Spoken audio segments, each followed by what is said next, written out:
দর্শক সবাইকে স্বাগত জানাচ্ছি জয়ন্তা রাজবাড়ির এই জন্তীশ্বরীর বাড়ি থেকে বা ইরাদেবীর যেটাকে বৈঠকখানা বলা হয় এবং জয়ন্তা রাজবাড়ির অন্যতম যে অংশবিশেষ এখনও টিকে আছে সেই জায়গাটুকু থেকে আপনারা জানেন যে অনেকেই যে জন্তাপুর অন্যতম একটি ঐতিহ্যবাহী এলাকা এবং সর্বশেষ স্বাধীন রাজ্য হিসেবে ধরে নেওয়া হয় এই জন্তা রাজ্যকে এবং এই জন্তা রাজ্যর যে ধ্বংসাবশেষগুলো শেষ পর্যন্ত টিকেছিল তার এই অংশটুকু আমাদের পিছনে এবং সামনে কিছু অংশ রয়েছে, কিন্তু সেগুলো সংস্কারের অভাবে এখন একেবারে বিলীন হওয়ার পথে। একটা সময় এখানে দর্শনার্থীরা আসলেও এখন আর সেইভাবে কেউ আসেন না, কারণ এখানে দেখার মতো কিছুই নেই।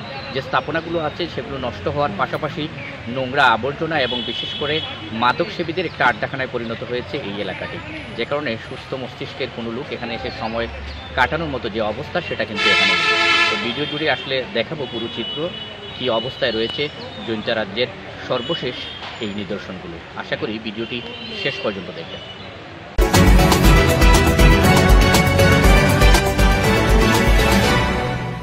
স্বাধীন জৈন্তিয়া রাজ্যের ঐতিহাসিক প্রত্নতত্ত্ব নিদর্শনগুলো ধ্বংসের মুখে। ভারত উপমহাদেশের শেষ স্বাধীন রাজ্যের ঐতিহাসিক নিদর্শন সিলেটের জৈন্তাপুর উপজেলার বিভিন্ন স্থানে ছড়িয়ে ছিটিয়ে রয়েছে। স্থাপনাগুলোর দুই একটি জায়গার প্রত্নতত্ত্ব বিভাগের ৩০ থেকে ৩৫ বছর পুরনো সাইনবোর্ড ঝুলানো থাকলেও সংশ্লিষ্ট কর্তৃপক্ষ কর্তৃক এগুলো রক্ষার নেই কোনো উদ্যোগ।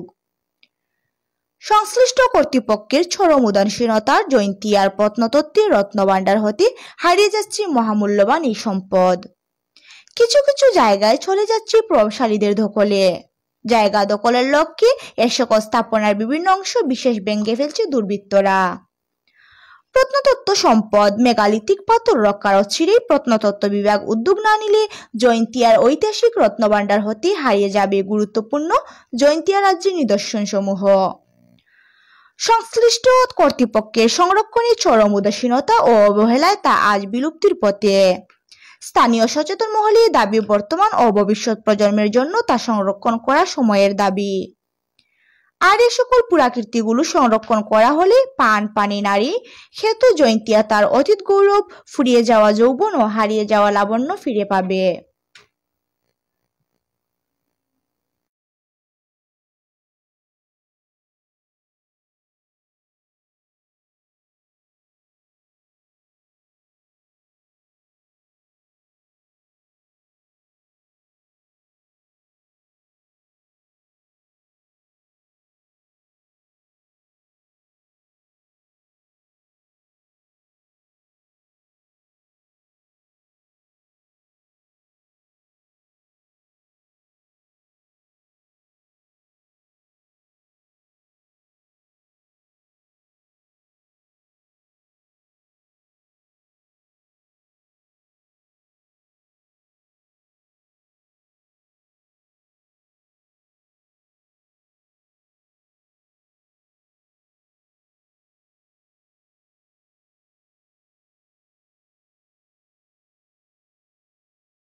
তারা বিভিন্ন রকমের কাজ করে যাচ্ছে, কিন্তু বর্তমানে যে আমাদের এই বৈশ্বিক মহামারী করোনার সময়টা শেষ হওয়ার পরে কোনো ধরনের কোনো উন্নয়নমূলক কাজ আমরা এখানে দেখতে পাচ্ছি না।